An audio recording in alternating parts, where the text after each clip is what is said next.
And as men, we gotta be clear-minded. We gotta be on guard. We gotta be on point. Every day, all the time. If we want to operate at a high level, you don't really have, we don't have the luxury to be stumbling around here drunk. And we gotta hold each other accountable too. Right. You are now listening to the thoughts and sounds of I See the God King. This is the I See Experience. Awesome power of the dark side. But but as you begin to mature, you start to see the Aryan ways, and especially like when you start having children, you'll start looking at the world totally different. And for some people, I don't want to say everybody, and you like you always mention, Gino, our greatest power is our influence.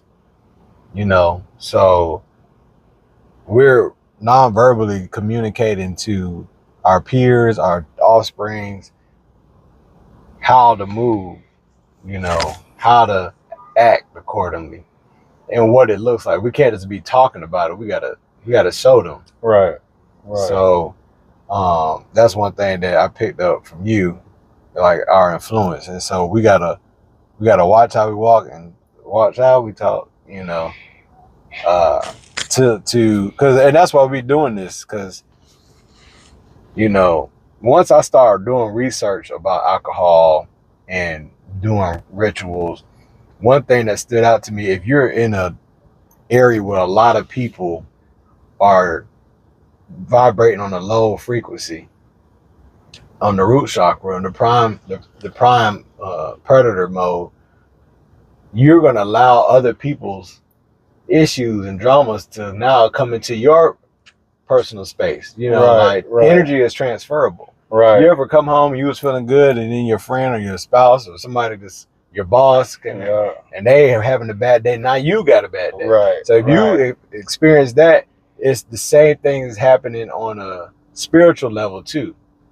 When I was a kid, I grew up as a Jehovah's Witness, and people and Christianity just said it's like, don't bring no spirits in your house. Like, don't be bringing them. If I would have brought a Chucky doll around into my people would be like, get that out of this house. Right. They're not letting you bring no representation of that around in the name of, oh, this is what's cool right now. Right. Yeah. Nah, that ain't happening. And so the same things happen when we digesting certain poisons in food, and then being with other people that's promoting that. You definitely want to steer clear of people that abuse these poisons. Right. Right.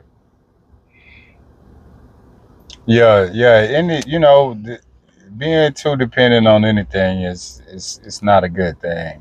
And alcohol can be very ugly. It can turn people real ugly, and it's everywhere. Not even at the clubs. It's at restaurants. It's at sporting events. That's one thing. You'll never not have alcohol somewhere.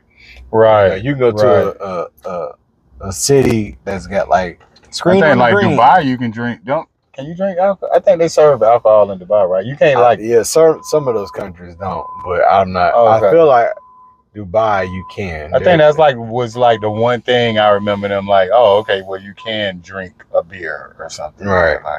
Right. Yeah. And somebody might hear that like, I'm not going if I can't drink. Yeah. Oh yeah. Yep.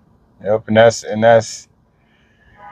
the issue with the alcohol thing, man. Is sometimes people just, those spirits get in you and you don't know what to do with them. So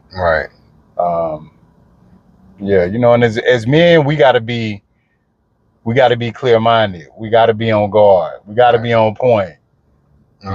Every day, all the time. If we want to operate at a high level, you don't really have, we don't have the luxury to be stumbling around here drunk. And we gotta hold each other accountable too. Right. Yeah, that's true. Mm-hmm. So did we cover the solution. Unless it's champagne. I never really liked the champagne. It's like a weird drunk. Yeah. Like I like it as long as I don't get full. Yeah, I've always like full. I mixed like a vodka or something. Then somebody gave me a little champagne, little tequila. I don't even mess with it no more. The only thing I can tolerate for real is like a whiskey or something like that. You know, I'm gonna have me an old fashioned. It's like I know the times where I went out and I don't drink a lot, I feel so much better about everything. Right. You know what I mean? Like the next about day, $60. Right. I save money. You know what I'm saying? I get up the next morning feeling better. Right. You know, like this thing is just winning all the way around, man. Right. And you are more clear. The more interesting thing is when you decide not to drink and the person that you went with did drink. So now you're looking at them. Yeah, you're looking at them like, wow, what a loser. This is how we begin into all these petty arguments. Right. You are stupid. Right. Like you went gone. out and spent money to feel like that? Yeah. Yeah. Or get home and she can't even do nothing because she had, that's the worst. Yeah. That's the worst. Oh, my stomach hurt. Waka. Yeah. Yeah, you know. Shame that devil. Right. You know. So it's really a thing. And I think in hearing this discussion, it made me realize I feel like a lot of people have inner demons that they're dealing with. Mm-hmm. And drinking kind of is the illusion of a temporary relief.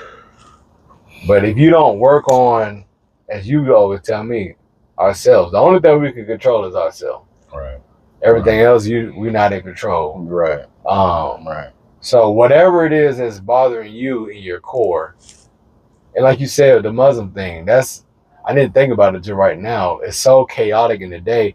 They're taking 5 moments out of that 24-hour cycle to clear their mind. Mm-hmm. Balance, recharge, rebalance. Right. And 5 is a good amount. Mm-hmm. Think about it. It's probably exactly what you need. Yeah. And without it, you're just going like aimlessly. Mm-hmm. You're like a robot at this point. And now you need the alcohol or whatever vice you use to just keep going and numb the pain until it kind of just seems like it'll build up to a certain point and then you just crash out. Right. When really what you need is a good recharge and rebalance, and get in harmony with people who are vibrating at a high frequency. Right. And seeking that kind of energy, because it's like we go out to the club and we mix with all of these energies, right? But there's no intention behind the energy, and that's why it turns into chaos and chaotic, right? Because we're all here to release this energy, but we have nowhere to that we say, hey, this is where we're putting it. Yeah, we're making a fire with no chimney. Right. That shit is all in us. Right. It's like, hey, hey, everybody come push this car. Which car we pushing? Well, just start pushing. You got just random people, but we all get behind this car. You could probably pick it up and carry it. All right. Like the Indians did the rain dances for the rain. They made it rain. All right. We made it rain. Right. Right. You're right. Because now that I think about it, it's promoted to keep us enslaved, like you said. So they are promoting a campaign of you had a long day, you deserve a drink. And then in the weekend, man, you're going to have a party and add this drink and this chips and soda and all this bad food, eat it late at night. Right. Man, by the time you was thinking about leaving your job, wasn't you?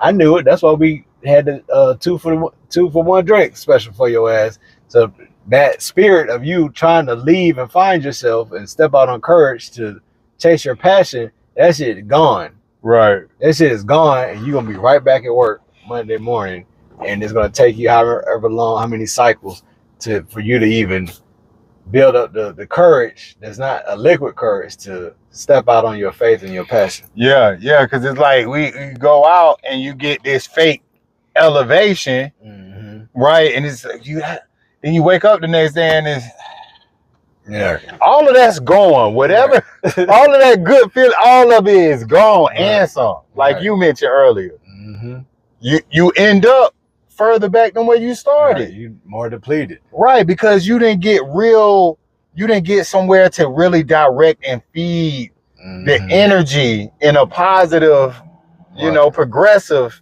fashion and way, And that's why we have a lot of people talking about the hip hop scene is turning to murder music. So even like if it's not murder music, it's like prostitution music. You can't get all good. You're not going to get any good dealing with that vibration. The poison mixed in with negativity, man, you over building the atom bomb, and the black community is still have yet to be able to come out of this because of that. You got the cocaine stuff in the 80s, then you add the alcohol and the music, man, we're cooked. Right. And it all it all kind of comes from like I was talking about the rain dances and stuff like that. Where we're doing these ceremonies and rituals to manifest what we want to see. Right. And we're doing it unknowingly, knowing that when we doing our homeboys, that's when they start saying, hey, the African Americans, we're really the Native Americans. I was believing it because I always remember as a kid, black people love to form a circle and start dancing. Right. And we start chanting. Right. And our steps and our movements. These steps, we're casting spells when we're doing that. Right. You know what I'm saying? Just like the movie Sinners. They showed us. That's what we're doing. And once you're on that level, man, it's like playing with a gun without knowing it's a gun. Right. Uneducated, like, oh, look at this. Oh, and then somehow it goes off and somebody dead, and you still don't understand the power of this tool that you're using. Right. Because it can be used for good and bad, and they both look the same taken out of context. Right. So yeah, is there anything wrong with going out and having a good time? No, there isn't.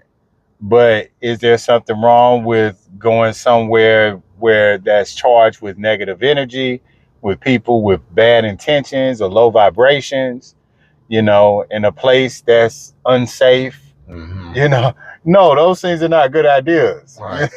What I'm saying? No, that's not okay. If it's not good to go until the witching hour, like 11, 12, it probably ain't a good situation to be in, Right, exactly, because you can have fun at lunch, right, at brunch, right, at a day party, and